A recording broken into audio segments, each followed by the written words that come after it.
Hay House Audio presents Embracing Change, Using the Treasures Within You with Louise L. Hay. In this powerful lecture, Louise Hay discusses the profoundly emotional experiences that have shaped and altered her belief system and reveals how you can also change your thinking and change your life. And now, here's Louise Hay.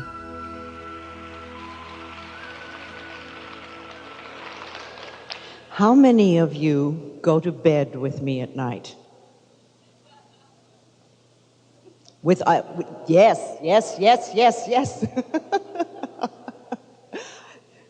See, that's one of the reasons people feel they know me so well, is they sleep with me night after night after night.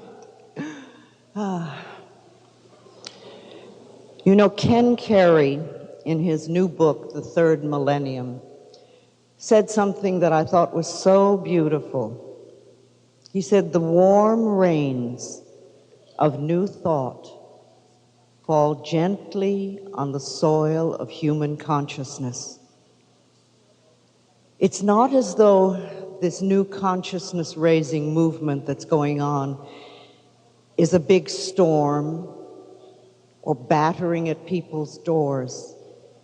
It's that it's like a gentle spring rain, and as it falls, it awakens the soil, and little blades of grass are raising everywhere on the planet. Look at us here, a sea of spring grass, awakening souls. Now, for some of you, I may say some revolutionary things today, and for others who've been on the pathway for some time, it may just reconfirm what you already know.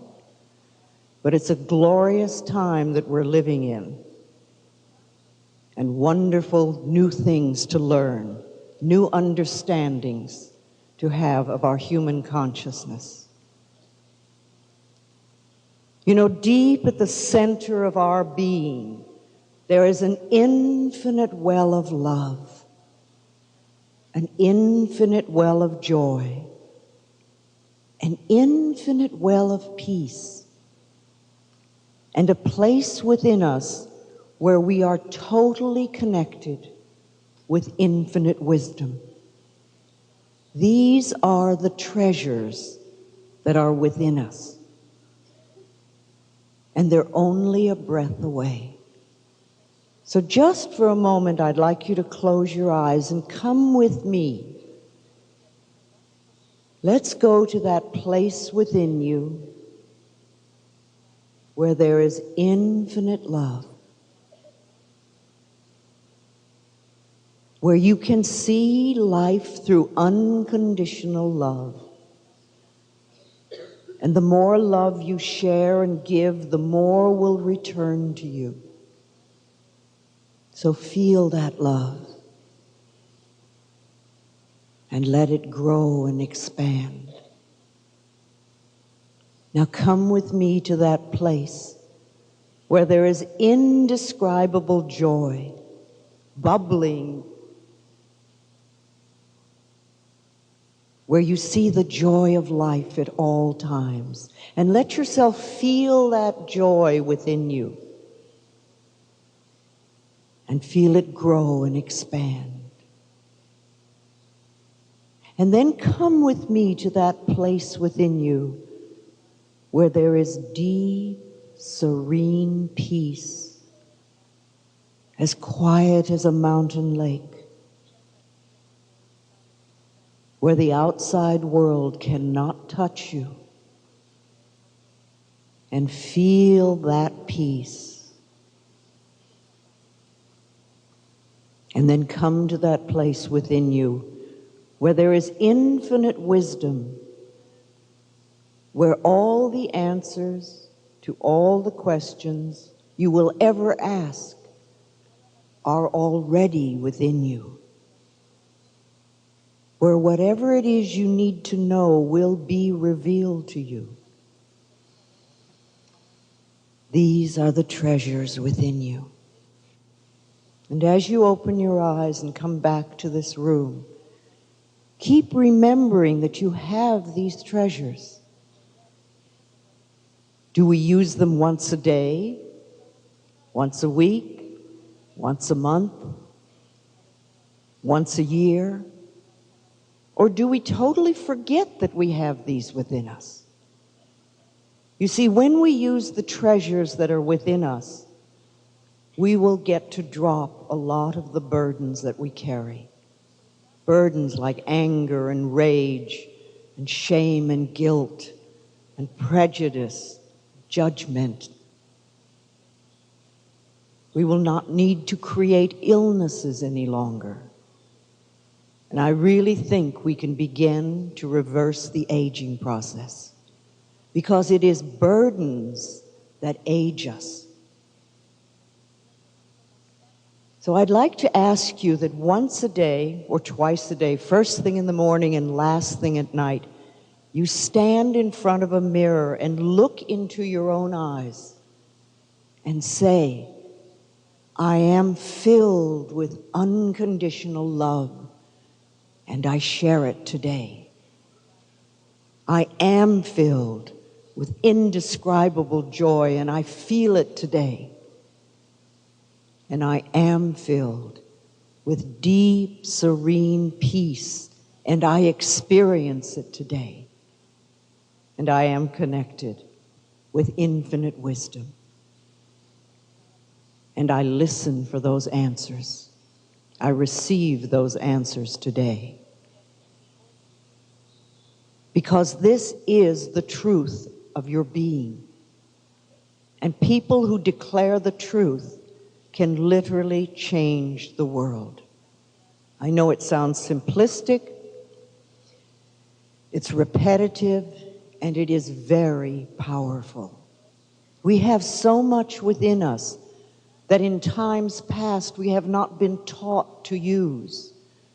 But what is happening now is we are learning the power of our minds and what this can do for us and how it can literally transform our lives. I am not a healer. I do not heal anyone. I am a teacher who shares ideas with people. And like most good teachers, I too have had many, many dark nights of the soul. And many of us good teachers have come through very, very difficult childhoods. And we have learned to heal the past and release the past. And that is why we are able to help you do the same thing. Because we cannot create a glorious future or a wonderful today if we are in bondage to the past. Remember, forgiveness is healing our wounds of the past. In my own life, as far as I know, my life was very wonderful till I was around 18 months old. And then my parents divorced, and I went into a series of foster homes. My mother was an uneducated woman, and she needed to work as a domestic, as a servant in someone's house, and was not able to take me. So I went to a series of foster homes, and life was very difficult for me. And then when I was about 5 years old, she remarried because she wanted to make a home for me. But unfortunately, she married a very abusive man. So life became a different kind of hell at that point for both of us. And around the same time when I was 5, I was raped by a neighbor. And I remember being told that it was my fault and that I was shaming the family. But nevertheless, there was a court case, and the man did go to jail for 16 years. But I was very scared during my childhood that at some point this man would come out and punish me because I had put him in jail. And when I was in my early teens, then in addition to the physical abuse I was handling, there began to be sexual abuse from my stepfather. And when I was just about 15, I thought that was enough, and I left home. and went out into the world. Only unfortunately, because of my upbringing and because of the fact that we were so poor and I had been abused so much, my self-worth and my self-esteem was literally under the stage, under the building. I had none. I had no self-worth, no self-esteem, and no social skills at all.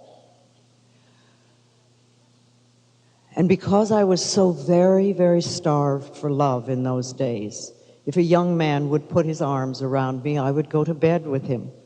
And so within a year, I had a little baby girl. And it amazes me sometimes when I look back now and think that I was able at that age, which is with as little as I knew, to find her a really good home with a really good family. And once she was 5 days old, I left her life and I have never seen her. When I look at that from my perspective of today and my understanding, I see that that little girl had to get to that family, and I was the vehicle to take her there. And because of my belief in my lack of self-worth, it was one more experience of shame that I needed to prove to myself how terrible I was. You know, we talk a lot about teenage pregnancy and how terrible it is. But what many people don't seem to realize is that no young woman, no young girl with self-worth and self-esteem would allow herself to get pregnant in the first place.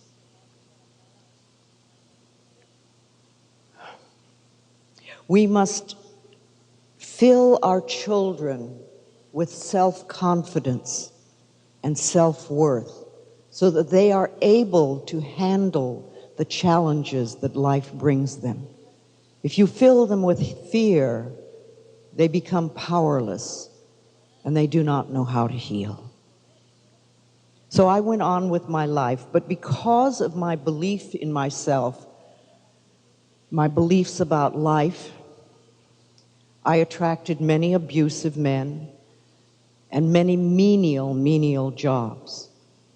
And it took a long time before I could begin to turn that around because I had no self-worth.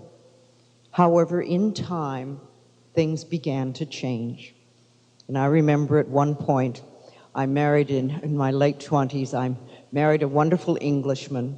He taught me social skills, and it was a very nice period of my life for about 14 years. And then one day he wanted a divorce. And of course, I was totally devastated.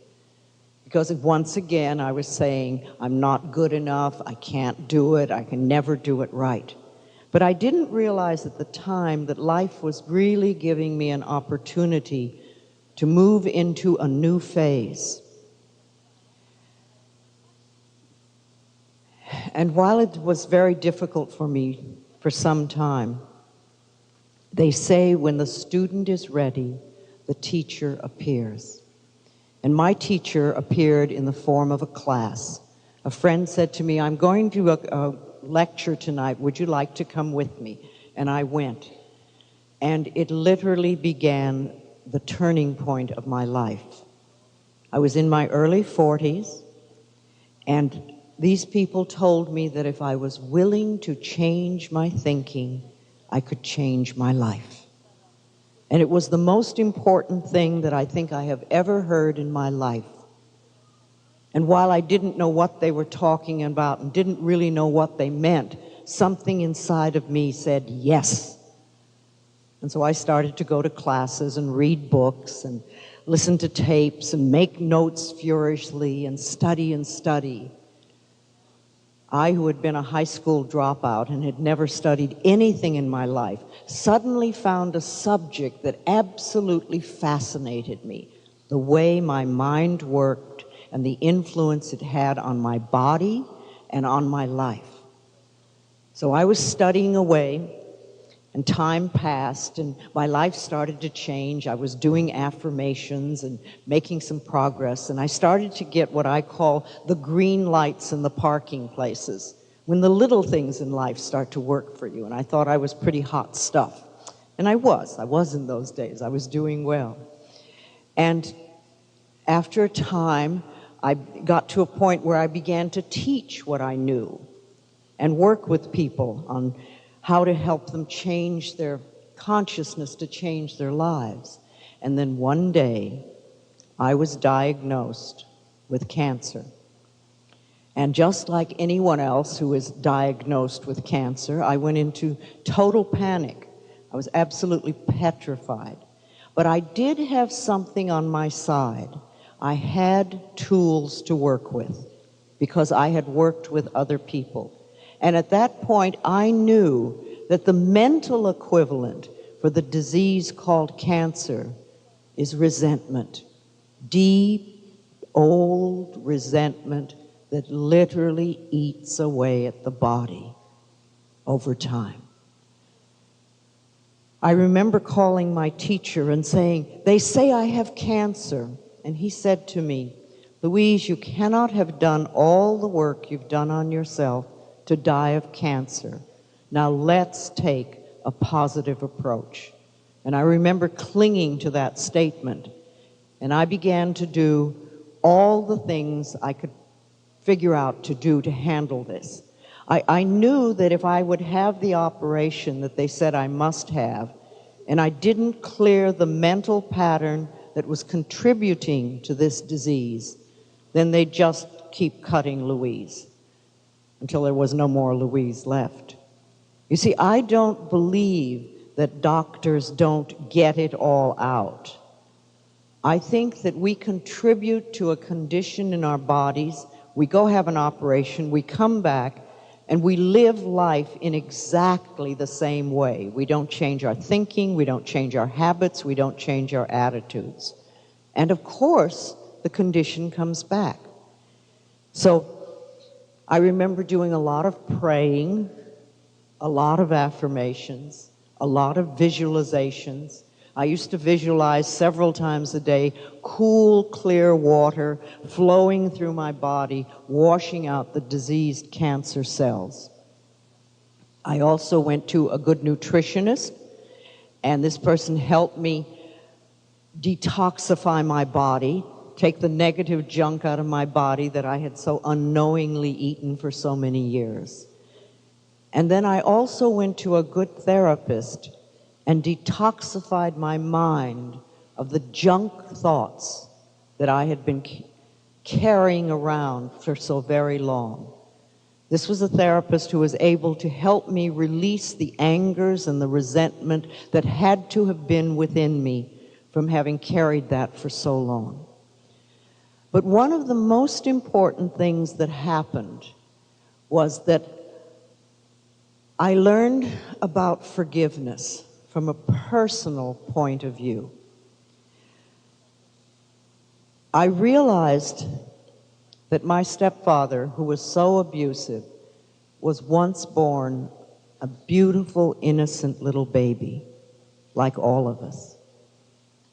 So the story was how to figure out he got from that point of a baby, a beautiful baby, to the place where he would be so abusive.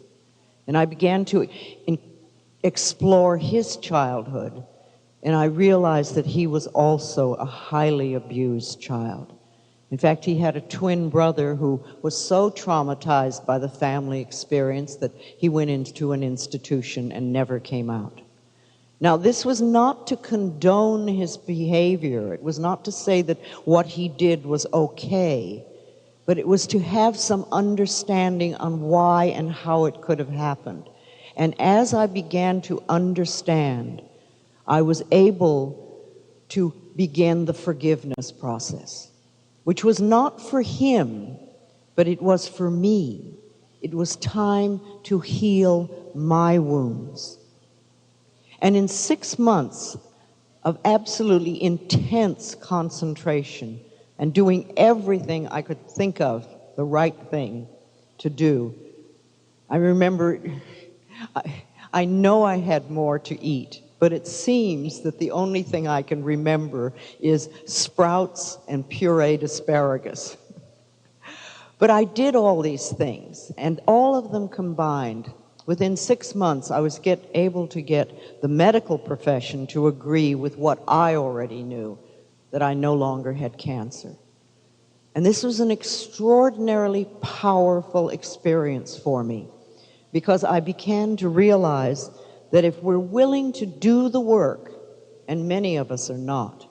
You know, there are lots of people would rather die than change their diet, and they do. But if we're really willing to do the work, almost anything can be healed. I have spoken since, or many people who have come through cancer have said to me, and I've heard this over and over again, that it was probably the most powerful experience of their life, because it gave them the opportunity to change. And by changing, they not only healed their body, but they healed their lives. So this was a very big thing for me. And I went forth, I continued to go forth and to teach and share my experiences with others and help them learn how to release their own traumas. And today, I live a totally different life than I ever have before. My thinking is completely different. Abusive men do not know I exist. I'm no longer sending out those signals. And I rejoice in all that is going on in my life. I'm in my 69th year now, and I'm going to be 70 in October. And among other things, I'm becoming very interested in how we age and why. And I know that at the moment we're in the process of a lot of evolutionary changes. See, life comes in waves and learning experiences and evolutionary changes. And we're in a large period of evolution now. And I see my own work now moving in two directions. One, to work with women and really bring them up to where they belong. And the other is to work with elders. And seeing that we do not have to age in the way we used to age. See, it's all consciousness, it's all belief systems, it's society belief systems and our individual belief systems. But these are only thoughts and customs, and they can be changed. I know that many of you in this audience today have read some of my books, or listened to the tapes, or have read other books and tapes, and have taken responsibility for your life and have made changes. See, first of all, I really want to help the women. I want to see that all women have self-love, self-worth, and self-esteem. You know, it's interesting. Up until the 1970s, the only ending you ever put with the word self was like selfish. And for centuries, if anyone wanted to do any work on themselves to improve their own life, they were told they were selfish, and therefore they couldn't do it. But in the 70s, when we began to have a change in consciousness, we began to realize that we must all have self-love, self-worth, and self-esteem if we're really going to make a difference in our lives. And I think that when women have this, they will take a powerful place in society. You see, for centuries and centuries, women have been under the whims and the belief systems of men. And it is time that we start being powerful in our own way, in our own lives. I think inner self-worth is the most important thing that a woman can develop. It is absolutely vital to our well-being. Because when we have self-worth and self-esteem, we will no longer accept positions of abuse or an inferiority. We will not do that. Women have been brainwashed for centuries into certain kinds of behavior in order to be good women. And I know that there are many, many women that go around in deep resentment at the roles they feel forced to play. And many times, illness is their only way to get a rest. Some people would even die to get rest. And I think it's time we stop that.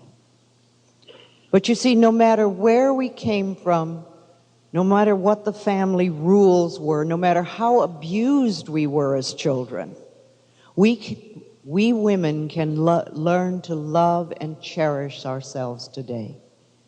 The same thing goes true for men, but I'm talking about women right now. You see, because when we learn to love and cherish who we are, then as mothers, as women and mothers, we will automatically pass this on to our daughters and our daughters' daughters and their granddaughters.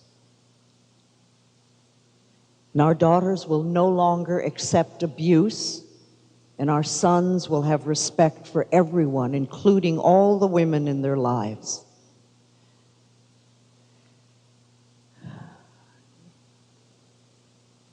And as women have self-esteem and pass this on to their children, then their children and their children's children will not need to go through the diminishment and the self-abuse and the abuse that so many women go through now, and our mothers have gone through, and our grandmothers and their grandmothers. It is time to make changes. Now, I am not again to male bashing at all, putting men down, because I don't think that that's a good thing to do in any way. If women blame men for their problems, then we're only going to be stuck, because a victim is always in a powerless position, and blaming others keeps us powerless, keeps us stuck. I have tremendous compassion for men, because men too are stuck in their roles, and they carry enormous burdens and a lot of problems. You know, when you think of it, little boys are taught not to cry and not to have feelings. And to me, this is a form of child abuse and torture, because we are meant to have feelings. We all have tears so that we can use them. And also, you know, if you really want to see a man cry, give him a very safe space to be, and let him talk about the relationship he has with his father. So many times you will hear the regret and the sadness for what might have been and wasn't, and all the things that could have been said, and the many times they wanted to hear "I love you" and didn't. So we all carry our burdens and our problems. I think we need to put together something called Every Woman's Successful Guide for Living, which will be a guideline for women on how to think about themselves and how to feel. And it will create a new paradigm for women. I think it's important that we strengthen the ties between women all over the planet and support and encourage each other in every way that we can. Because remember, if you discourage another person for anything, that discouragement will come back to you in some way. But if we support and encourage each other, then life in turn will support and encourage us. The other thing that I want to do is to work with elders. I almost see creating a movement called Elders of Excellence. I don't know how it is here, but in the States, we're a big youth culture, and we don't think a whole lot of our elders. But you see, all of us get older, so we're setting up what it's going to be like for ourselves when we get older. See, I think it's time that we begin to break the current stereotypes on aging. We need to totally revise our thoughts about aging, what society thinks and believes. Longevity has been changing for quite some time now. You know, in the Roman times, we only lived till our late teens. It was like we reproduced and we were on our way out. And even in 1900, the longevity, the life expectancy for people was 49 years. And in 1 century, we have moved it up to around 80. Well, if we can do that in 1 century, why can't we move it up to 125 or 150? It's all just a concept. Science is beginning to discover that there may be absolutely no limits to how long we can live. You know, they did a study in a university a few years ago in the States on middle age, and they discovered that at whatever age you believed middle age to be is the time when your body starts deteriorating. And if you believe that 40 is middle age, then you're going to start going down. If you believe 50 is middle age, that's when you'll go down. But what if you believed that 75 was middle age? What a difference that would make. See, the body has to follow the thoughts in the mind. It has to. The thoughts we think and the words we speak are incredibly powerful. So we're in the middle of enormous evolutionary changes right now. Women rising to power and elders living much, much longer lives. You see, we're all going to grow older, all of us. But we have choices on how we do this. The only people who won't grow older are the people who die. But if we grow older, do we want to age happily or do we want to age miserably? You know that expression that, oh, I'm too old to do this. Well, I think very soon that's going to be totally outmoded as we find that we can do all sorts of things we thought we couldn't do in the past. They did something in Pennsylvania just recently, again in a university. They took a group of 80-year-olds and 90-year-olds and started giving them weightlifting training. And they found that they could revitalize their bodies. You know, so much of the disability that goes with old age comes from years of not using our bodies, just sitting or shuffling across the room. And by having weightlifting exercises, their whole bodies were revitalized. And they noticed that the 90-year-olds, in 2 months, they could triple their strength. Well, you know, when you start to feel that you have power again, it does wonderful things for your mind. It's youthening on every level. And there's a group of women in Dallas, Texas. They call themselves the Steel Magnolias. And they're 65 to 85. And they're a karate group. And they go around and do karate demonstrations to show people what women of any age can do. And I tell you, if a mugger ever approached any of those women, they'd be in trouble, because those women know how to handle themselves, including the 85-year-old. And it was very interesting that the trainers said that the most difficult thing to teach the women were not the movements, but the voice. That when they made a movement and they had to go, ha! That was very difficult for the women to learn, because they weren't used to using their voices with power. But once they got it, that was different. And I was reading, I think it was just a week ago, there's a 91-year-old pilot who has a small newspaper. It's in the West somewhere. And they produce a weekly edition. And every week he gets in his airplane with all the newspapers rolled up, and he goes to the outlying farms, and he has the papers next to him, and he picks them up, and he flings them. And he says, I can get it on the porch every time. You see, we are only limited if we think we are limited. There are always people doing things that we think we can't do. The brain does not wither and die unless we stop using it. We have to keep stimulating ourselves and keep moving and keep exercising. You know, I expect to live a very long time. I figure I've got at least 30 more years of work to do, and I want to be in good shape. It's the only way I'm going to do it. I go to the gym 3 times a week. I eat as well as I can. When I'm home, I grow my own food. I eat lots of vegetables. I want to take care of myself mentally and physically so that I can keep moving with agility to my very last day. You know, they've done a lot of research on elders, but unfortunately, it's all been on sick people. What's wrong with people? And I think it's time that we start doing some in-depth studies on older people who are happy, healthy, fulfilled, and really enjoying life.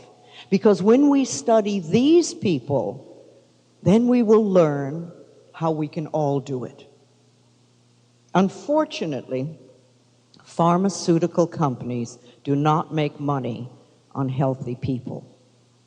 So somebody else is going to have to do the research. You see, soon we're going to have more older people than we've ever had before, and it's time that we reshape our thinking. We must reshape our thinking and everything concerned with that. We've got to sort of unplug ourselves from society's concept of aging, the current concepts. We must, because I think that we can make the second half of our life even more wonderful than the first. But we must create a conscious ideal of what this is going to be so that we can aim for it. You see, too many people equate age with poverty and sickness and loneliness and being frail.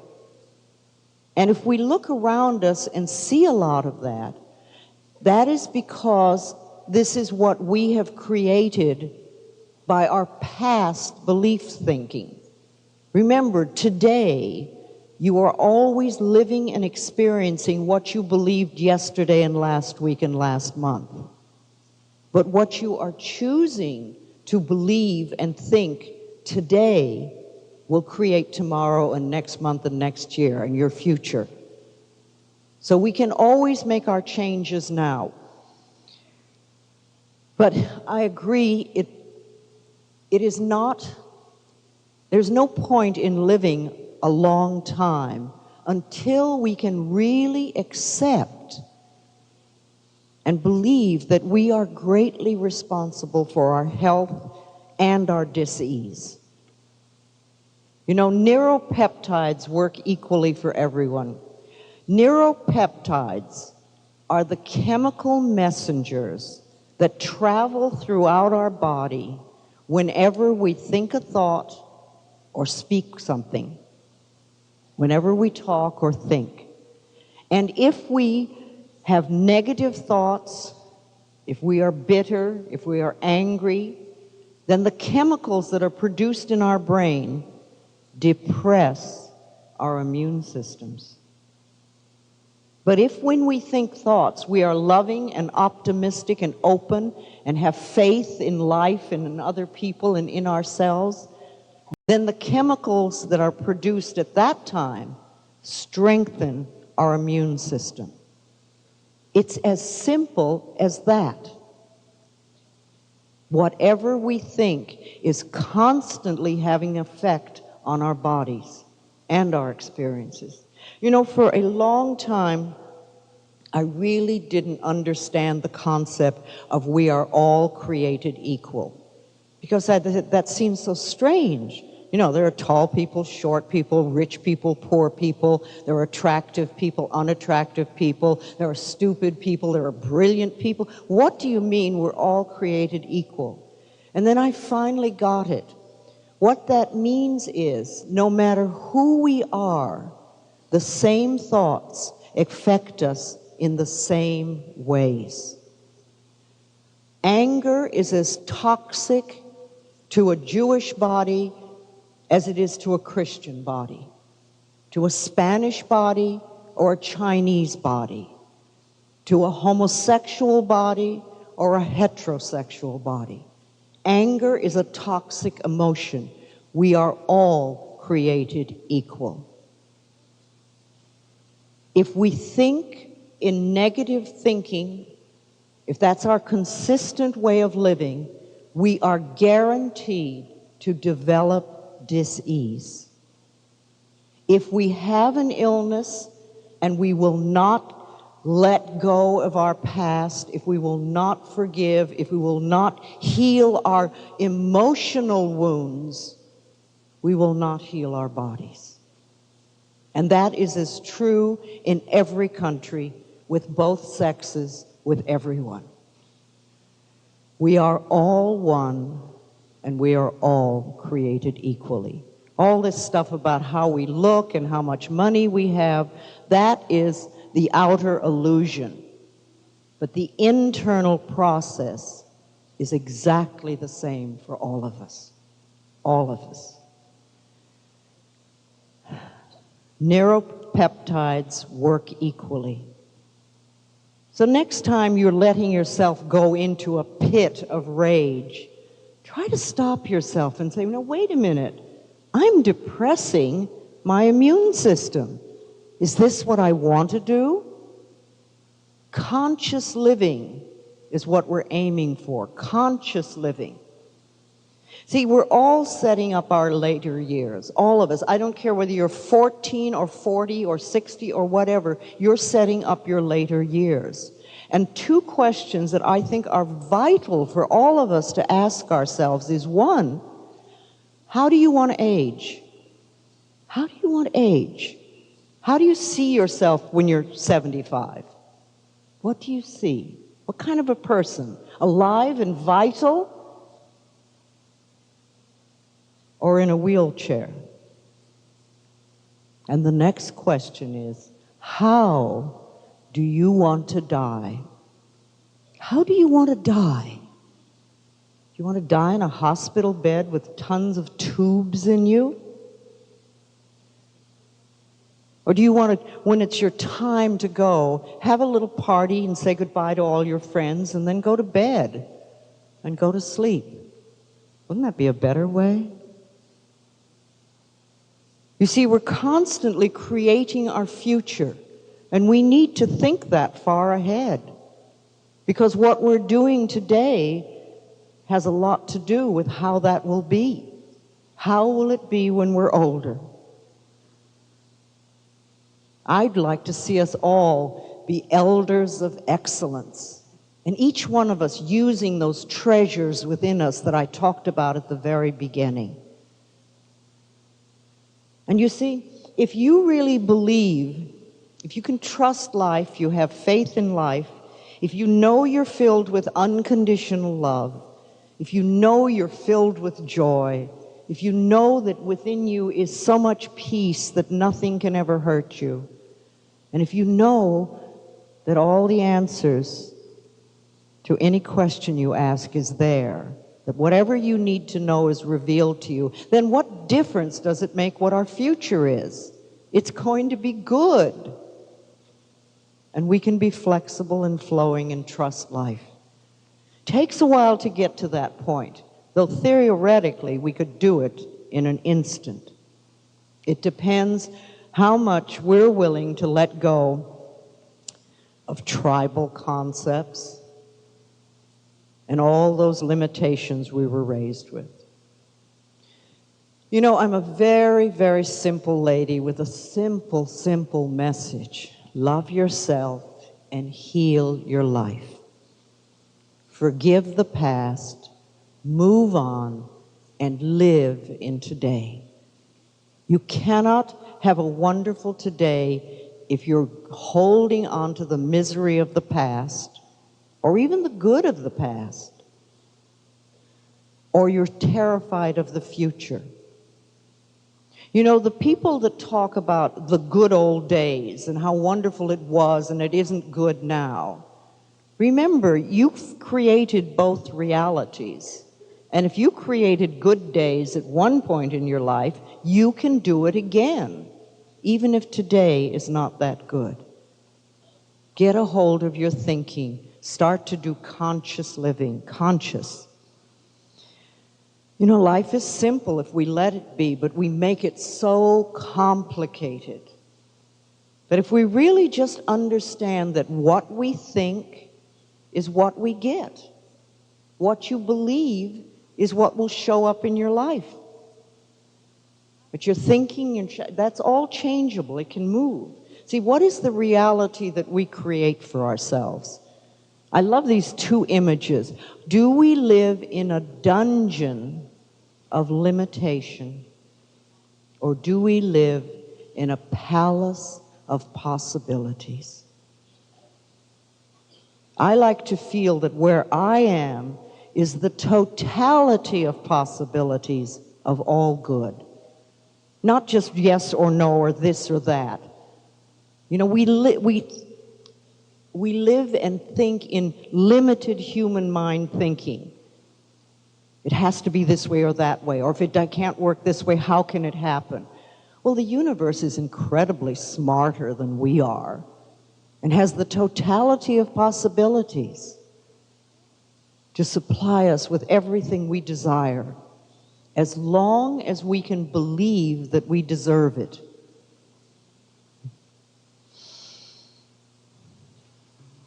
See, when we change our thinking, we change our lives because we drop our limitations. Limitations are what it's all about.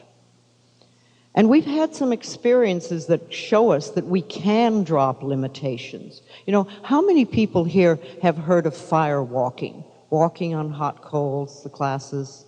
Some? Well, a few, all right. Okay, has anybody here actually done it? Okay, one person back there. We all know that it is totally impossible to walk on hot coals with your bare feet and not get burned. Now, we know that. And yet, there are people out there now teaching classes on how to do it and getting 20 and 30 people to do it in an evening. Now, if you have a dis-ease like cancer, and you attend a fire walk, as they call them, and you can walk on hot coals without getting burned, wouldn't that blow your mind totally? In that case, surely you could drop a small thing like cancer. We are in the process of moving beyond limitations. We all want to find that place within us where the bumblebee lives. I don't know if you have them here, but in the States we have something called a bumblebee, and it's a very fat little bee, and it has little short wings. And science says that that bee cannot fly because its body is too big for its wings. Well, the bumblebee doesn't know this, so the bumblebee flies everywhere.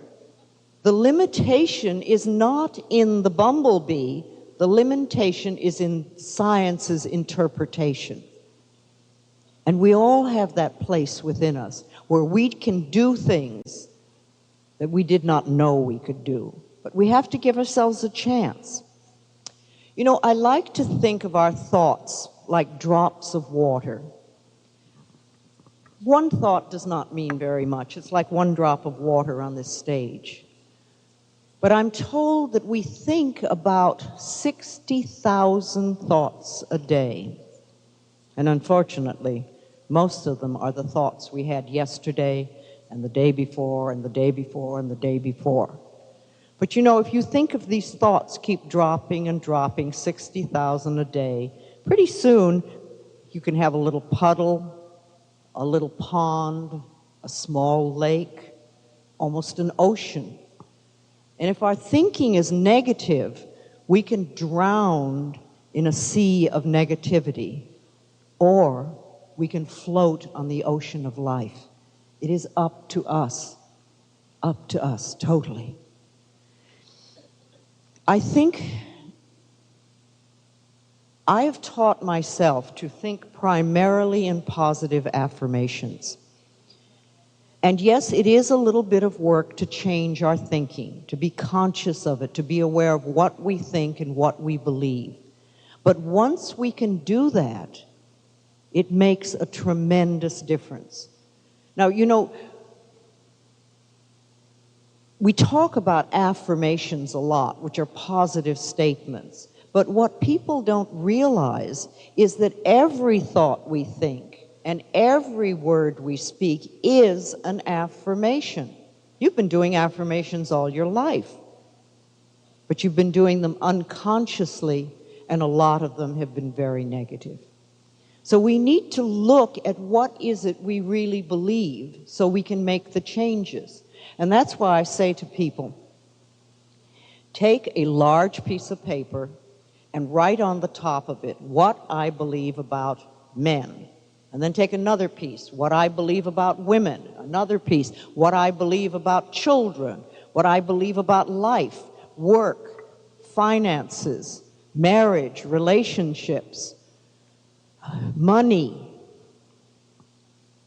health, aging, the church, my family.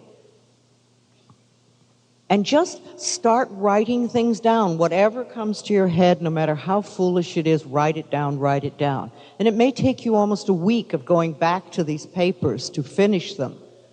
But when you see them and start looking at the lists of what you believe, you will be amazed. And some things that come up, you'll say, oh, I couldn't believe that. But if it comes up, there is a part of you somewhere in there that does believe that. So then you want to look at your lists for all the negative things that you believe and either make a decision to eliminate them totally, to let them go. You know, ask yourself, is this the belief I want to have run my life? And then turn those negative things into positive affirmations. Once you see what you believe, you'll know the things that support you and are very good and powerful for you, and you will also see the things that are undermining you, the beliefs that are keeping you from having what you say you want. So many of us live in the limitations of our past consciousness, the limitations of our parents' belief systems, the limitations of the schools, the teachers at school, limitations of the church. There are so many things that we have in there. And I like to use as an affirmation, I go beyond the limitations of my parents or whatever. I go beyond that now. Because, you know, even if you had the best parents in the world, they had limitations. And you want to create the most powerful life you can possibly create for yourself. We want to sort of unplug our circuits. It's like there's parts of it that have almost like tubes connected to the past, to the bondage of the past. And we want to bring those back in, call our spirits back, call our power back. Because as long as we are in bondage to the past, we cannot make changes in the future. I think it's very important that we use the tools that we have learned. If you read a book, you go to a class, listen to a lecture, have a tape, use that stuff. Don't just read it and say, oh, isn't that a nice book, and then go on in the same old way. If you can walk out of here today with one sentence that I have said that you really practice and work with, you will change your life for the better. But we must use the tools that we have learned. We want to trust the process of life. You know, just as your body is always aiming for absolute optimum health at all times, no matter what we do to it, so it is with life. Life is here for us if we trust it and have faith and power in the process of life. I like to think of the process of life as here for me. And it has taken me time to learn that. And I still have problems. Everybody has problems. I have learned to deal with them in a different way. And I'd like to share this with you. I would like to get as many people dealing with their problems in this way rather than the old ways. When a problem comes up for me, as quickly as I can get a hold of my mind, I say, All is well. Everything is working out for my highest good. Out of this situation, only good will come, and I am safe. And I will repeat this over and over and over again. All is well. Everything is working out for my highest good, and out of this situation, only good will come. And I say it till I clear the air for myself, so that I know the truth of this situation. And that gives the universe a chance to find the solution. And I have seen it work miracles. It gets you through things, the phone can ring and there can be a solution, something will happen. Because you have taken your mind off the problem and you have declared the truth for yourself. It is a very powerful exercise. I travel the world a lot. And I am so pleased to see that everywhere I go, there are audiences like this. And it's not just audiences for me. It's audiences of people that are eager to take control of their life. And it's happening all over the planet. I get letters from everywhere. We are searching for new answers. You know, the astrologers would say that in the Piscean age, we looked outside of ourselves for a savior. We'd say, save me, save me, save me. But the Aquarian age, which we are beginning to enter now, we are turning within to find the savior within. We are learning that we are co-creators with the universe. It's not just that we're little helpless victims and life is buffeting us about, but we are co-creators. We have a lot to do with our experiences and our health. And I see another phenomena that is really wonderful. It's what I call the self-help groups that are getting together. It's becoming a new social norm. People getting together with the similar problems, looking for solutions. It doesn't do any good to get together with a problem if all you do is sit there and play Ain't It Awful? Oh, isn't this terrible? But if you're looking for solutions, everybody in that group can improve the quality of their life. So we look at our beliefs, we make our lists, we see what barriers we have put up to stop us from living the full and rich life that we could. This is not to make us wrong, but we must see what it is we believe before we can make the changes. And then we develop some guidelines for living. And one of the first and most important one is to stop all criticism. This is absolutely vital. Criticism never heals anything. It doesn't heal anything out there. It doesn't heal anything in here. We need to love and accept ourselves. When you're scolded, it's hard to make changes. When you're loved, it's easy to make changes. And besides, the things that we have been criticizing ourselves for years, we're still criticizing ourselves for. It's not the way to help. And the things we criticize other people for are reflections of things we don't like about ourselves. The next thing is, don't scare yourself. How many times have you absolutely terrorized yourself with your own thoughts? Don't do that. It's a very unloving thing to do. Let your thoughts be your best friends. Let your thoughts support you in every way possible. Be committed to the relationship you have with yourself. You have been with yourself since the moment you were born, and you will be with yourself until you leave the planet. Don't scold yourself. You want to wake up in the morning and be thrilled to find that you're there. You know, we're so wonderful with other people, And we're so devoted to relationships with other people. But we toss ourselves away and get around to ourselves now and then.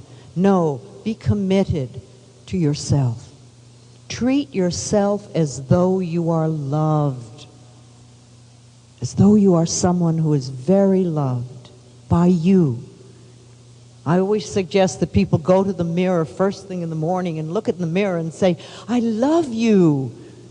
What can I do today to make you happy? It's a great way to start your day.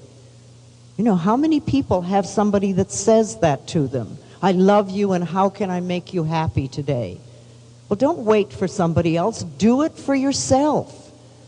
Do it for yourself. Take care of your body.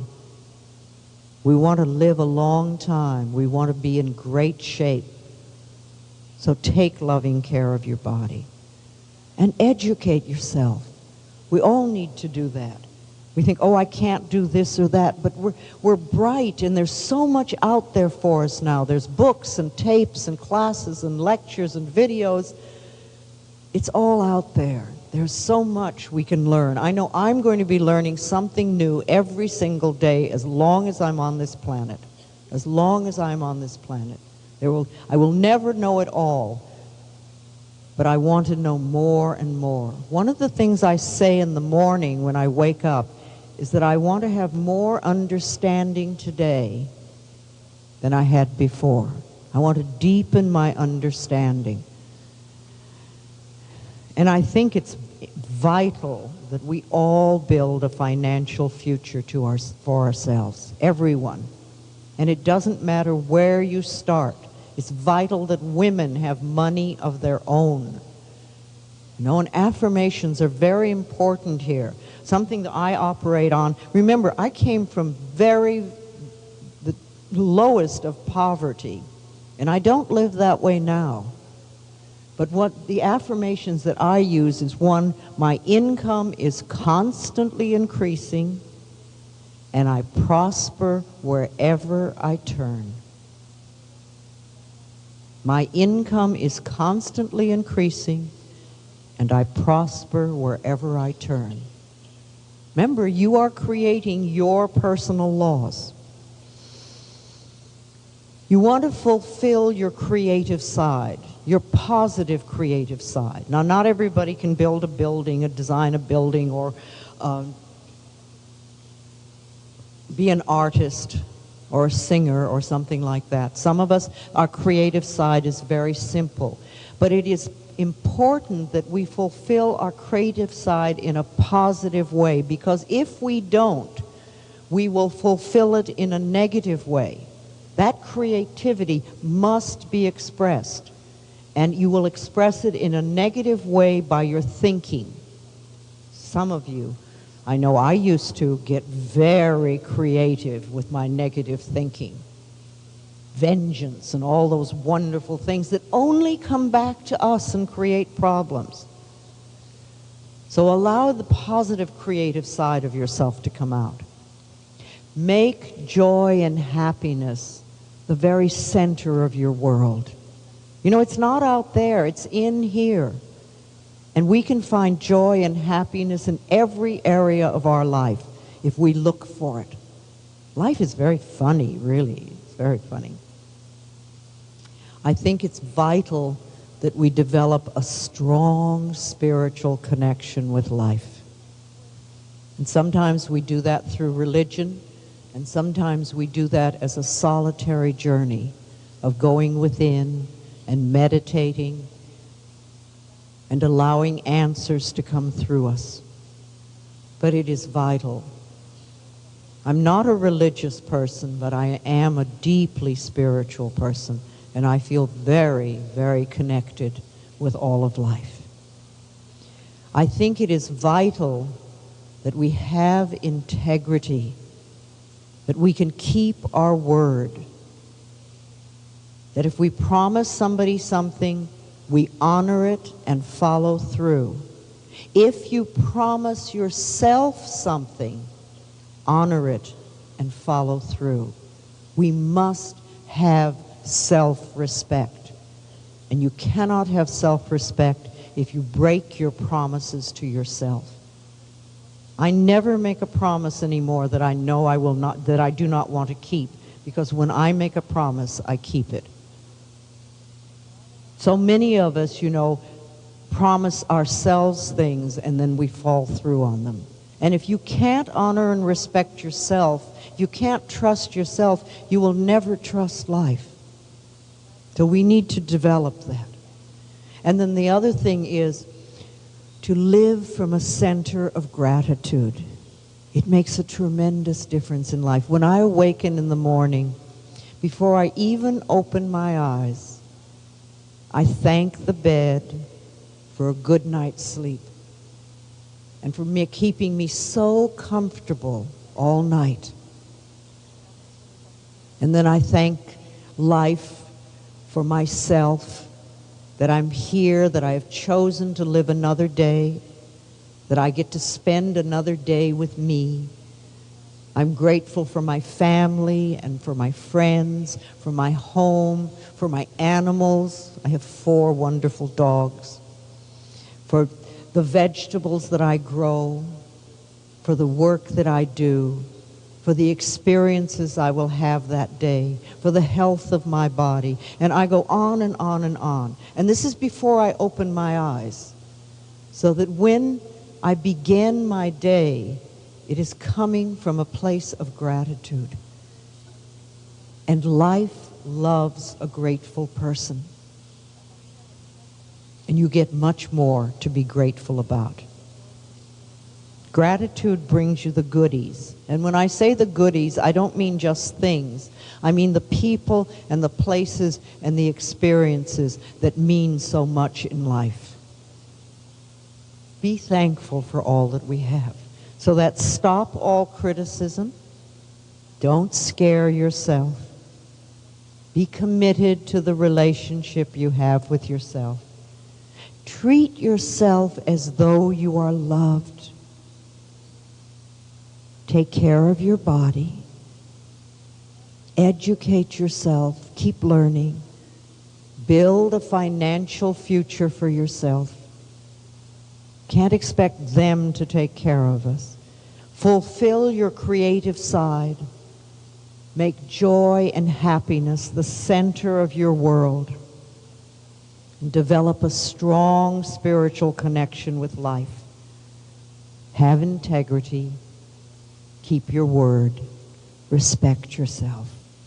And live from a center of gratitude. I have a few personal laws that I live by. I've made them laws for me, and they work for me. One is I am always safe. I know that I am divinely protected. This enables me to move freely in the world because I am safe.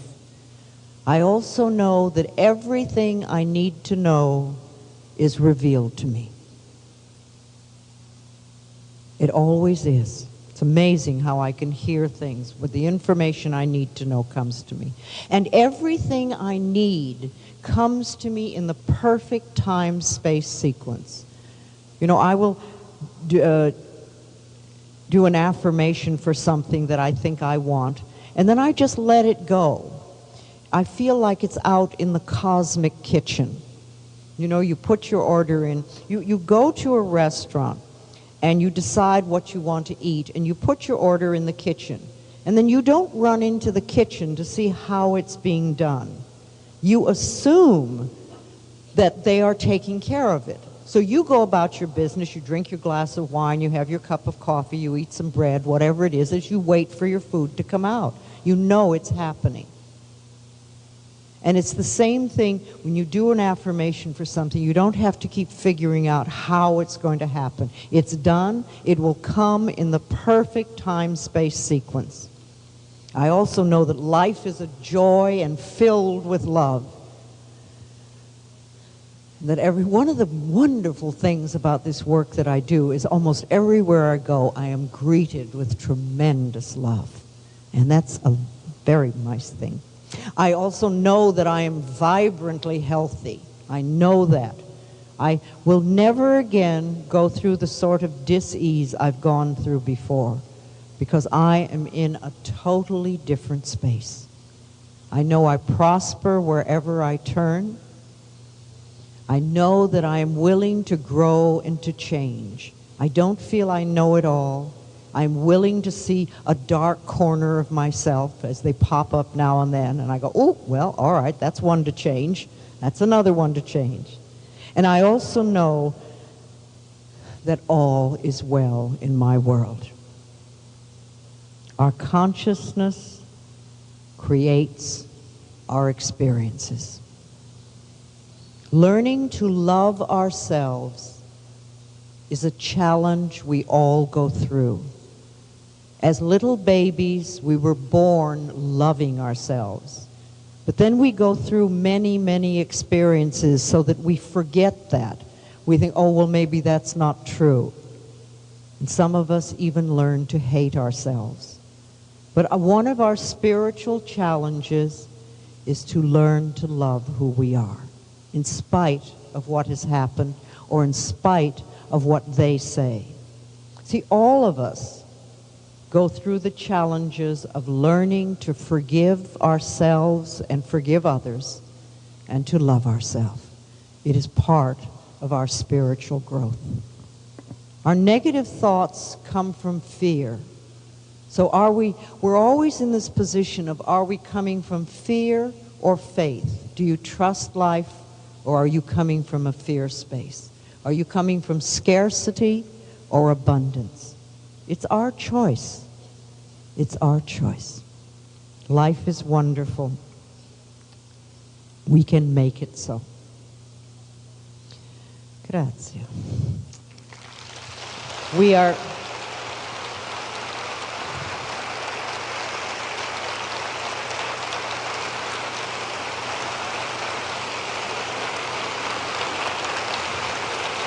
Okay. I have a large stack of questions here. I will get to as many of them as I can. I probably can't get to all of them. But remember, the questions that we are asking are part of a lifetime of study. We get the answer to one question, and there will always be another and another. Somebody has asked me, if I want to make a change in life, how long will it take? Well, I could answer that by saying, how long is a piece of string? It will take as long as it takes for you to make your changes. And I cannot possibly tell you how long that will be. It will depend on how consistent you want to be with your work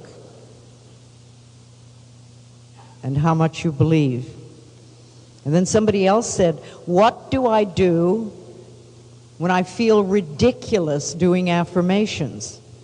Well, that's a good time to pull out your sense of humor, isn't it? See, life is very funny, and we really can laugh at ourselves. Now, I'm wondering, are you saying you feel ridiculous when you say them out loud, when you say them in front of a mirror, or just making a positive statement? Why would you make it feel ridiculous if you're making a positive statement? It would help me to get free of jealousy. Jealousy comes from a fear of abandonment. There's something within you that feels that you will be abandoned. And part of it is probably because you're not there for yourself. If you could really trust yourself, every time you made a promise to yourself, if you would honor it and follow it through, if you would always be there for yourself and can learn to trust yourself, then you will trust other people. I think you were abandoned probably early on or had an abandonment experience, and ever since then you believe there's not enough for you. So look at this problem as though it was out there and not in here. And the next time feelings of jealousy come up, Say to yourself, I will not abandon you. I am here for you. I will always love you. And learn to trust yourself. And as you do, you will trust others. Okay. When you have a partner that is negative, what must you do to change his attitude or her attitude? It could be either way. Absolutely nothing. It is not our place to change other people. The only person that you can possibly change is yourself. However, if you work on changing yourself, the other person will have to make changes. But you never work to change somebody else. See, this is something we all want. We all want everything out there to change so that our life will be perfect. But if we want our life to be perfect, we have to make the changes. One of the questions you might ask yourself is, what is it within me that has attracted a negative partner? What are the negative parts of yourself? Begin to dissolve them. And as you do, the other person will change. It's the same thing with this question. How can I help my husband who is an alcoholic? Well, if you have Alcoholics Anonymous here, I would suggest that you go to a meeting.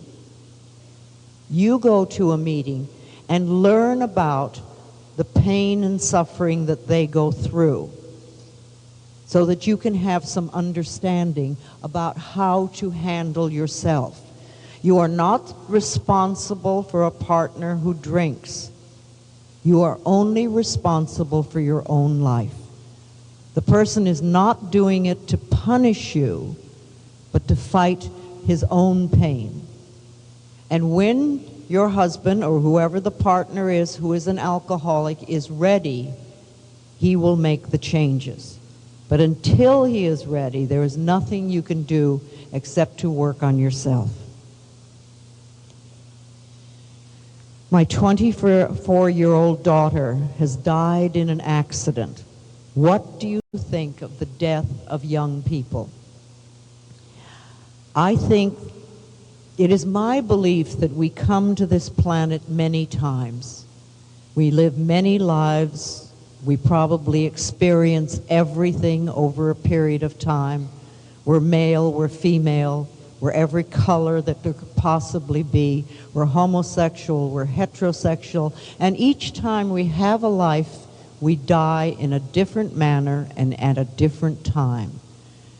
There is no decreed time for how long we should live. Some people come in, they don't even make it out of the birth canal alive. Some people come in and are here for a few days and die a crib death or something like that. Sometimes we die of childhood illnesses. Sometimes we die in accidents. Sometimes we die of very old age. I think each experience is perfect for our soul growth. The human mind may not understand it, but I think each one of us, on a soul level, chooses our time to go and how we go. And that's not always an easy concept to understand. And I know that if your daughter has died, you are going through a tremendous grieving process. And this is normal and natural. And while you will have sorrow in your heart forever, do not destroy your own life because of this. The first year after someone dies is the hardest for those people that are left, because you have to go through all the seasons and all the holidays and all the different experiences that you had with that person through the year. And after a year of grieving, life gives you the opportunity to lessen the pain. Now you have the option of holding on to the pain forever, or you can hold on to beautiful, loving memories of that person. I don't know why she went at that time. I do know it was the right time for her this time.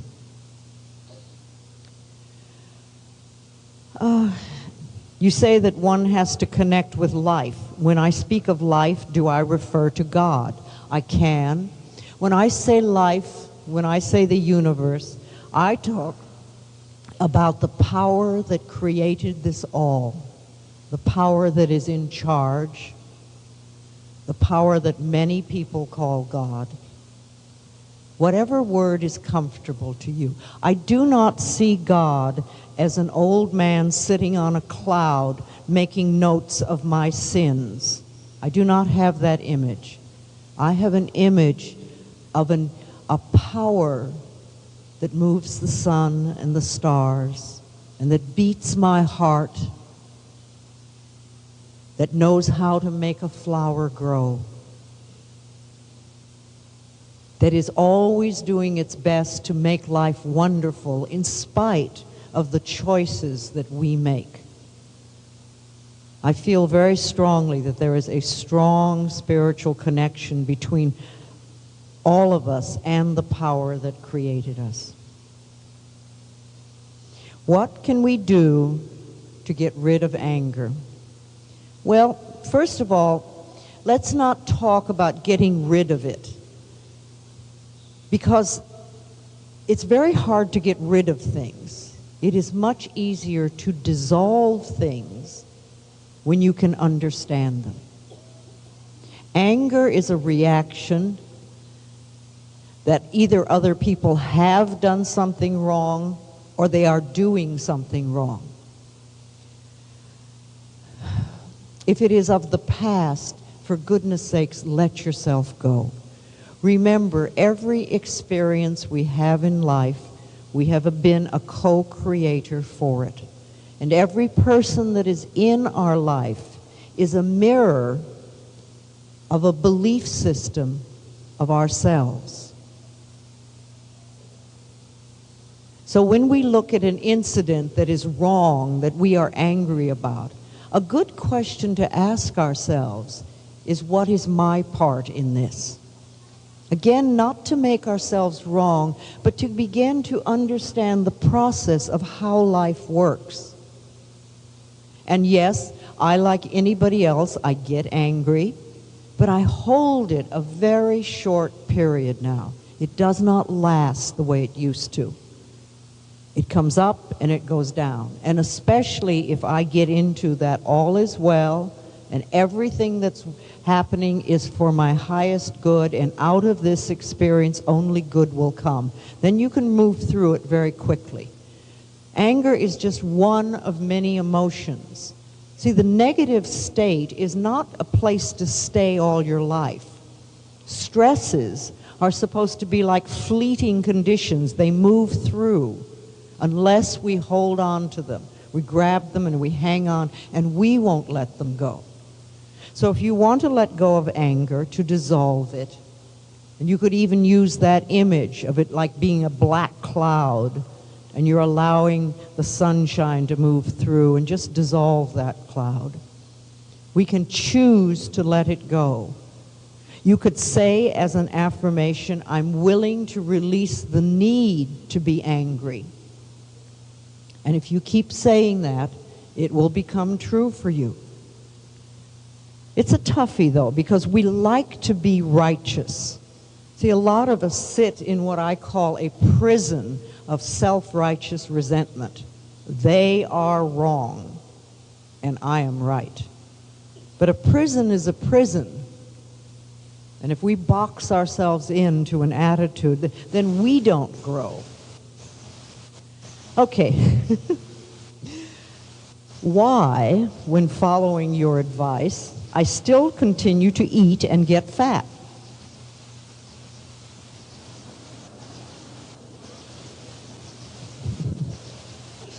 Probably tastes good.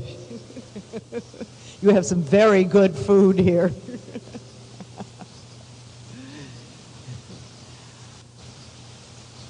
Weight, excess weight, is very often, it's either a habit that we just have, or it's a need for protection. We feel protected when we're a little bigger. And, you know, there was a time in my life when I used to help people work with all sorts of problems. And we would fix this sort of thing, and fix this sort of thing, and fix this sort of thing. And then one day I discovered that if I could teach people to love themselves, there was very little we had to fix. Its life took care of that automatically. So the main thing I work on with people today is to teach them to love themselves and to find what is in the way. A very powerful but simple exercise is to stand in front of a mirror and look in your own eyes and just say, I love you. I really, really love you. And you notice what the thoughts are that come up.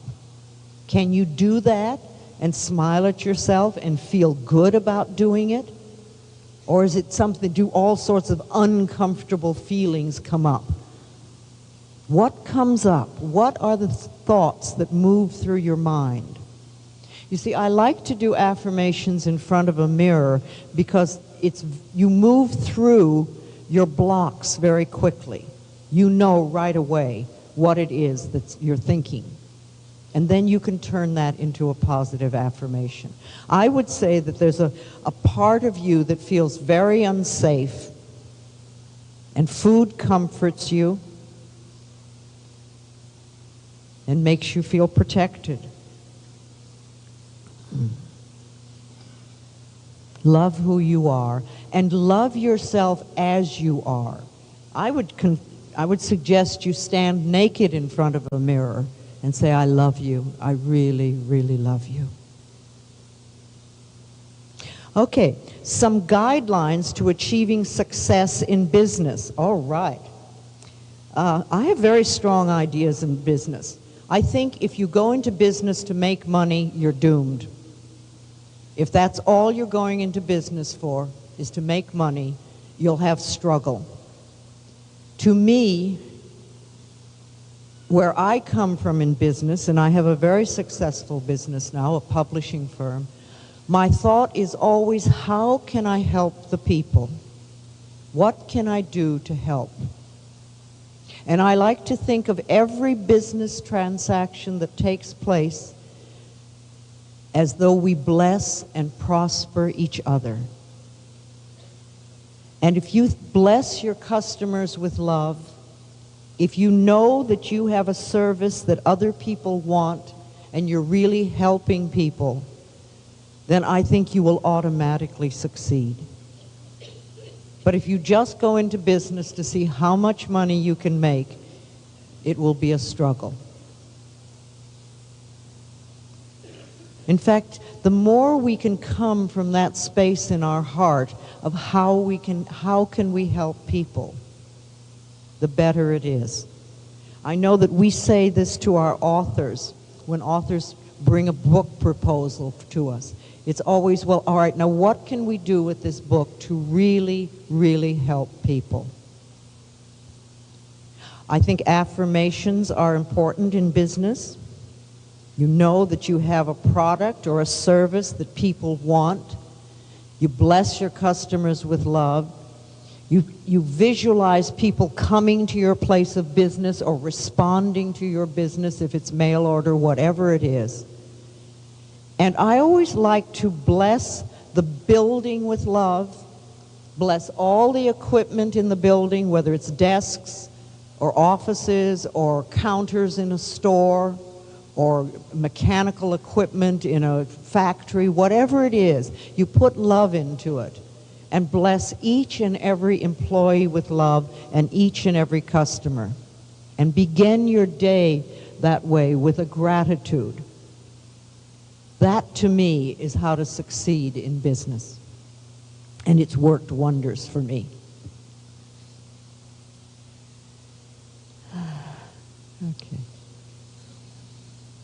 Okay, here's two questions that are very close together.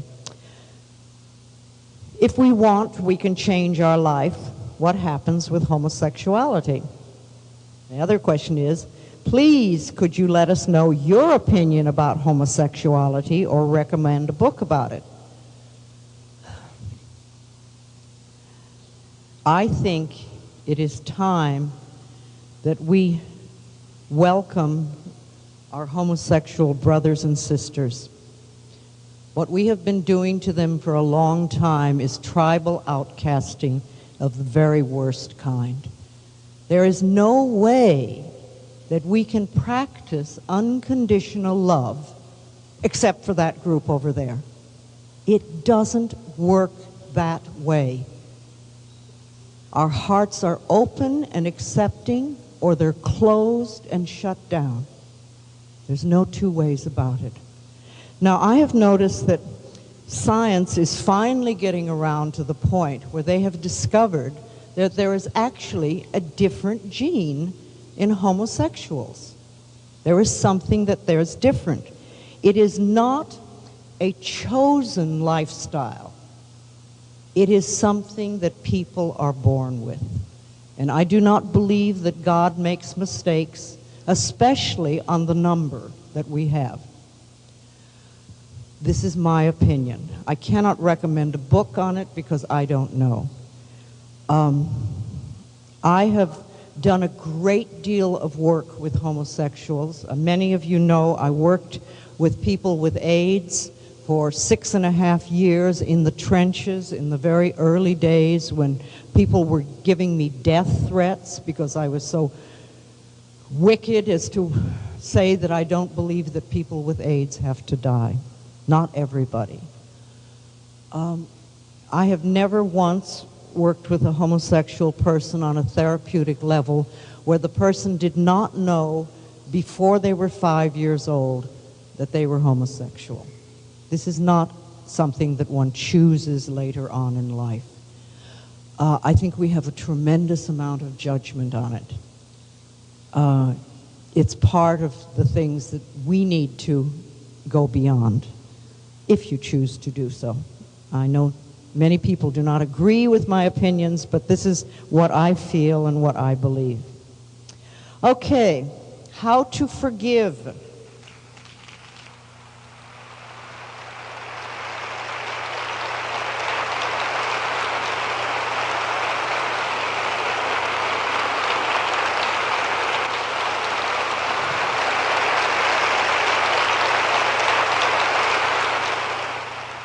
I seem to champion unpopular causes, but you know, I'm almost 70. What are you going to do to me? Let's go to something that's important now. How to forgive, and how do I know when I have forgiven? Forgiving is letting go of your charge on something. Forgiveness does not mean saying it's okay what they did, because sometimes what they did is pretty awful. The deed is awful. But you forgive the experience within yourself. You let it go. You heal your wound.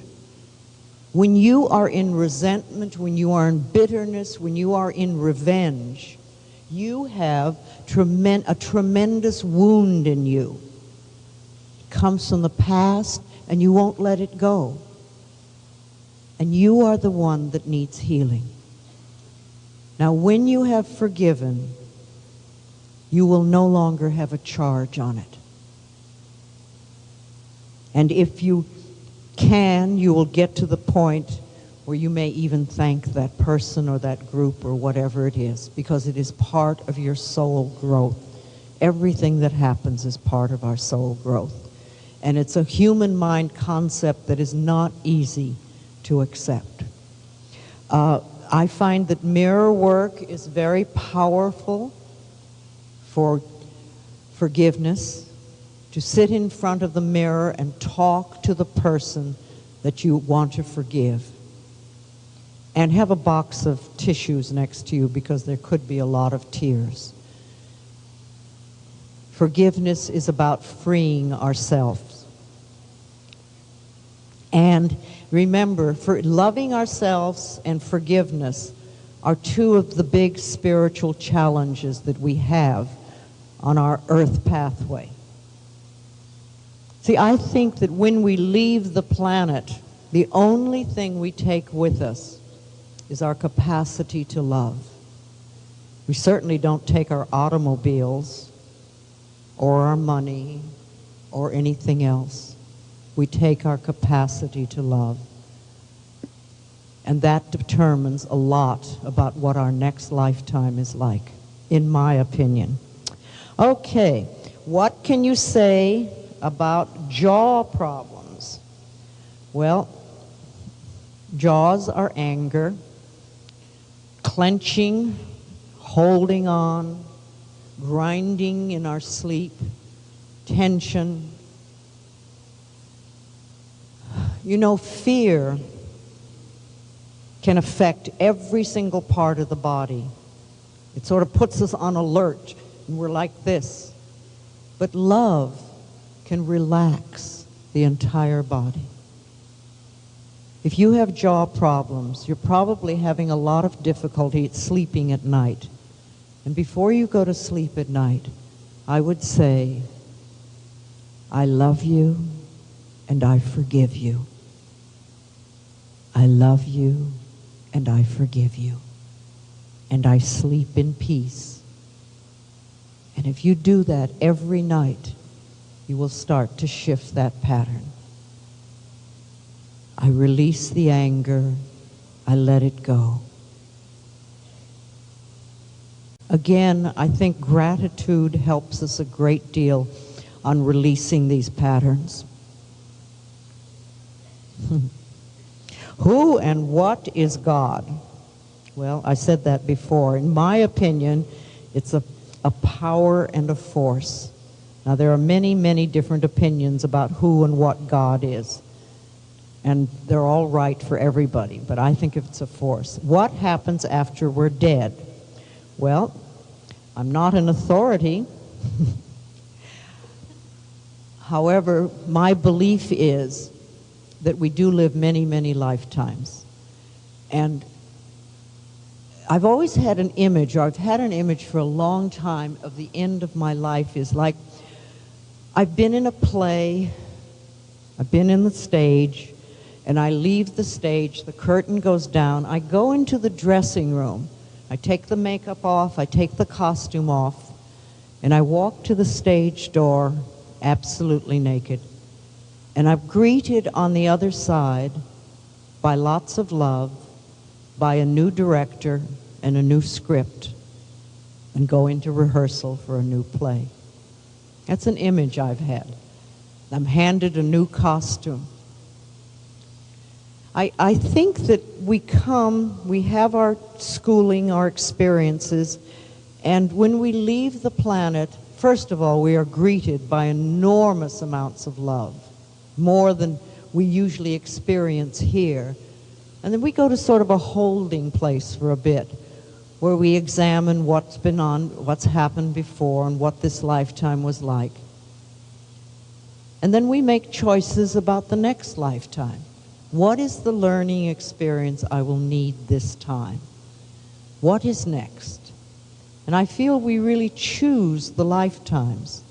And while some of the choices may not make sense on a human mind level, on a soul level, it might make a great deal of sense.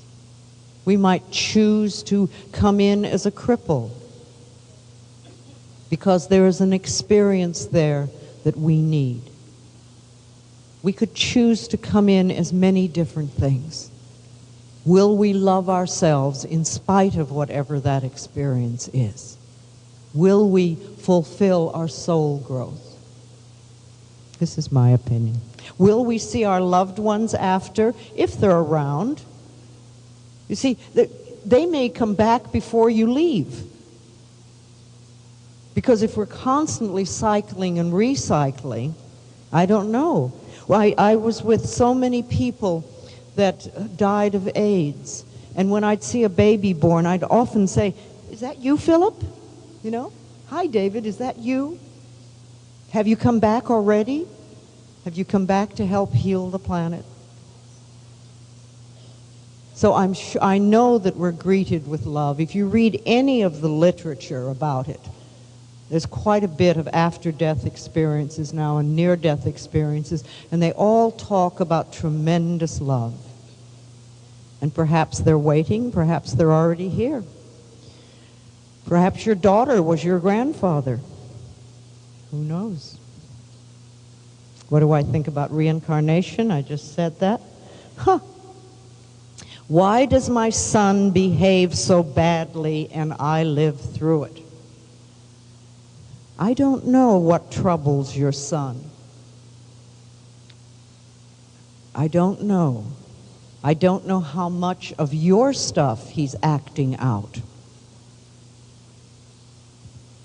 This is not to say it's our fault, but children are always reacting to the emotional atmosphere of the home and the conditions that they were raised in, and the atmosphere between the parents. You see, when we grow up, we learn what love is all about by the way our parents treat us and by the way our parents treat each other. I also know that at this point in time and space, there are a great many temptations out there for young people, and I think it's part of our evolutionary growth. I don't know what the answer is with your son, but I do know that the most important work you can do is to learn to love yourself, not to suffer, not to be in anguish, not to be in pain, but to love yourself and set an example for this son and any other children you may have. The best thing we can do for our children is to love who we are, because we show them what it can be like. What importance has the Course in Miracles had in your life? Well, I think it's a wonderful book. I think the Course in Miracles are extraordinary teachings. They've created a lot of good in this world. I used to study them. I don't now, but I have great respect for the Course in Miracles. I remember the first time I read the Course in Miracles, and they said that all dis-ease comes from a state of non-forgiveness. And I thought, yes, you know, I think that's right. Because dis-ease does come from the stuff we hold on to from the past. Sadness and sorrow and regret and hurt can have to do with illnesses that are from the waist up. And anger and rage and resentment will have to do with diseases that are from the waist down.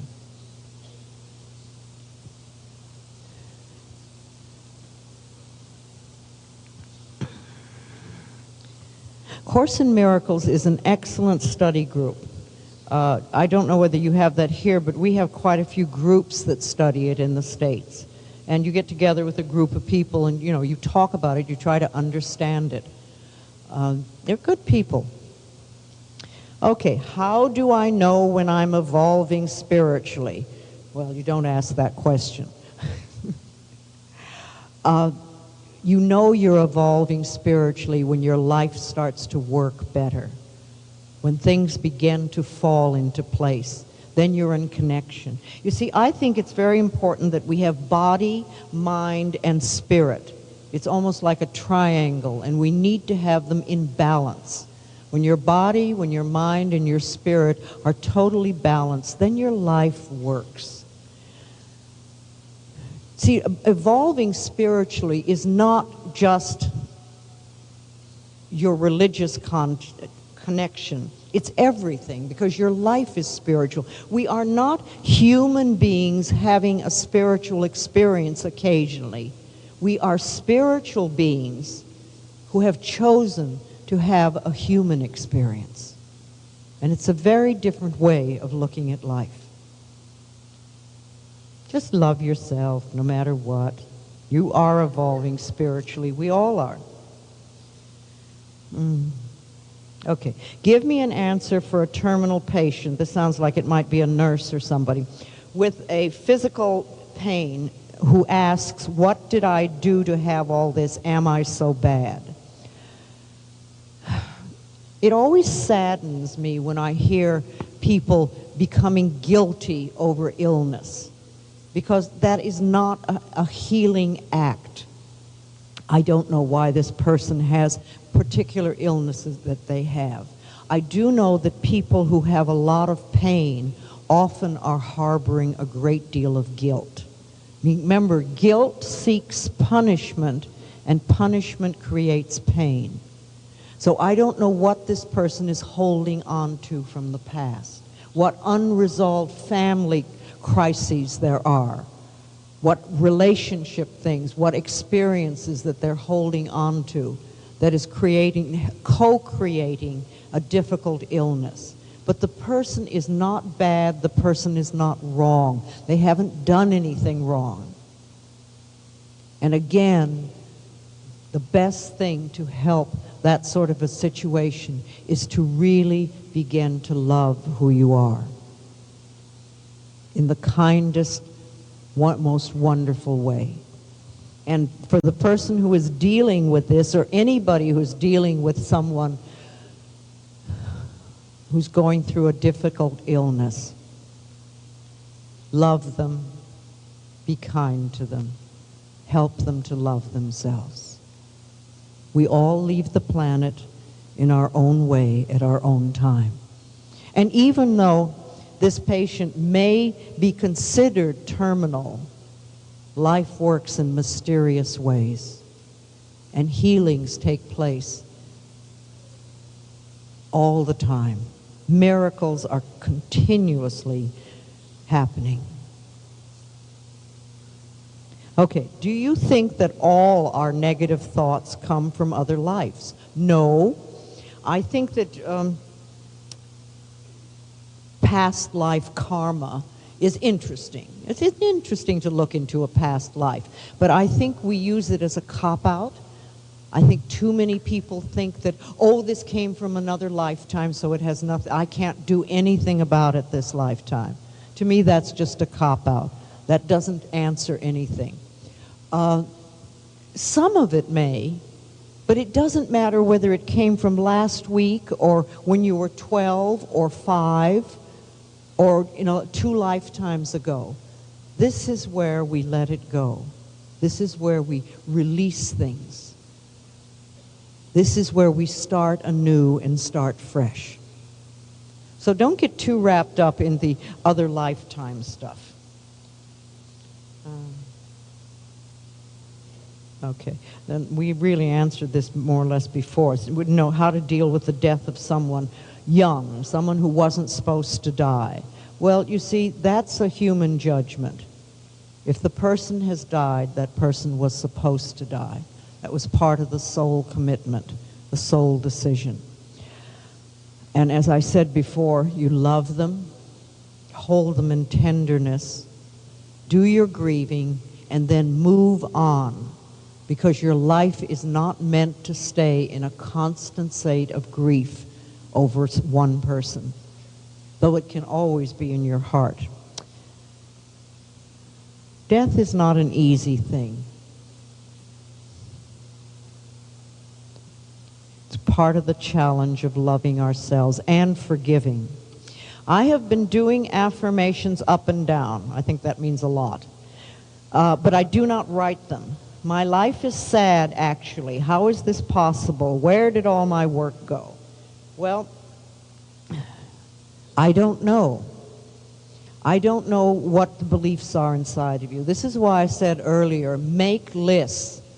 Make lists of what you believe about everything you can think of, so that you can see what's in your way. You may be doing affirmations for prosperity or something like that, or for health, but there's a part of you that doesn't believe it. You may come from a family that has always been sick, so there's a part of you that believes that you deserve to be sick, or there may be a part of you believes that you deserve to die at the same age your mother died, but it doesn't have to be the truth of you. You may be doing affirmations for prosperity, but when you grew up, all you saw was fear about money, and people had terrible things to say about money. And so there's a part of you that believes that. It may be some part of you that doesn't feel you deserve it. So you're saying the affirmations, but you're not believing it. That's why I say do the affirmations in front of a mirror, because you'll immediately see what the thoughts are behind it. See, your work is there, the affirmations are there, but there's something within you that doesn't believe it. So what is that belief? And let's let it go. Okay, this is an interesting question, because I hadn't thought about it. You can choose your family. What about in vitro fertilization? Well, I do believe that we choose our parents, just as I think our parents choose us, because it's part of the lessons we need to learn. We pick our family very particularly. And just as I said earlier that I thought that my baby had to get to that particular family, and I was the vehicle for her to get there, so it is with this sort of thing, the in vitro.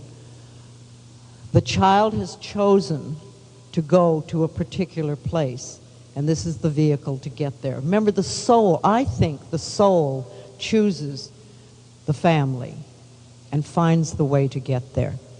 On the other hand, I don't believe in all this fertilization stuff that's going on and the fertility clinics.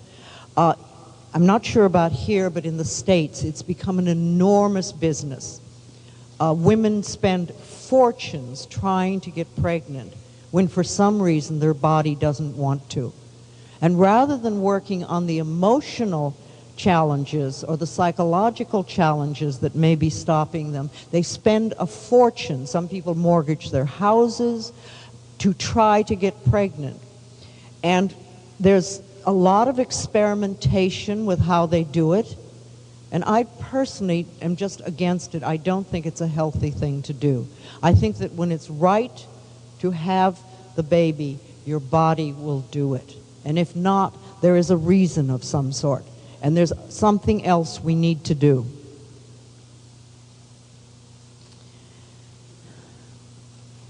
Good question. Now, there's a little group over here that is responding. Okay. In one of your books, you say depression is a difficult illness to cure. Why do you say this? I don't think I have ever said that depression was a difficult illness to cure. First of all, it isn't. I don't think of it as an illness. Depression is anger turned inward.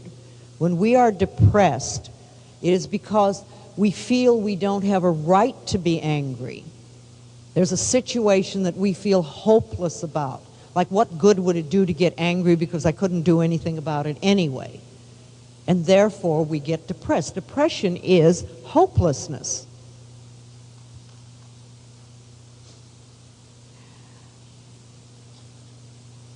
Depression is not being willing to face, not being willing to talk to somebody about what's bothering you, not being willing to solve the situation. And again, the most powerful thing you can do is begin to love yourself. When you start loving yourself, you won't allow yourself to be in that state. Depression is a temporary thing unless we hold on to the old bitterness. What is the origin of allergies? Well, you know, we say that it isn't what you're allergic to as much as who you are allergic to.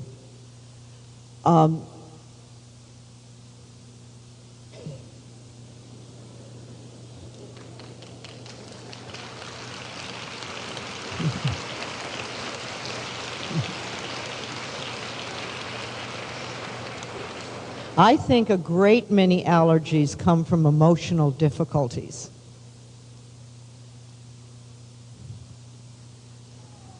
Releasing the past. See, no matter where you come from and how you go to it, it comes around to the same thing. Forgiving, releasing the past, loving who you are, and living in the present with gratitude and honor, self-worth, self-love, and self-esteem. No matter where you go, no matter what the question is, no matter how you approach, whether it's a disease or a relationship or anything else, it comes back to the same core issue. Do I love myself? Am I willing to forgive the past? Am I willing to let go and live in present time, being grateful for all that is, loving life and loving me? That's the answer. I love you. And so it is. Grazie.